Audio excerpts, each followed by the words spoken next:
شرکت تولیدی و تجارتی آسیا فارما. این شرکت اولین و بزرگترین تولید کننده فرنیچر شفاخانه‌ای، سامانالات طبی و لوازم ارتوپدی در سراسر افغانستان بوده و این محصولات را با کیفیت عالی در اختیار شما مشتریان عزیز قرار می‌دهد. همچنین این شرکت انواع ماشینالات طبی، لوازم و کیت‌های لابراتواری، مواد مصرفی طبی، وسایل جراحی، ادویه‌جات و سایر تجهیزات و لوازم طبی را از کمپانی‌های معتبر بین‌المللی وارد نموده و در سراسر افغانستان توزیع می‌نماید.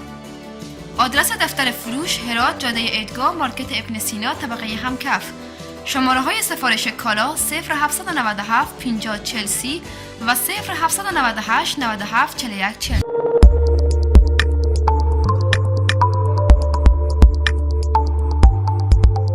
آسیا فارما، تجربه یک زندگی سالم.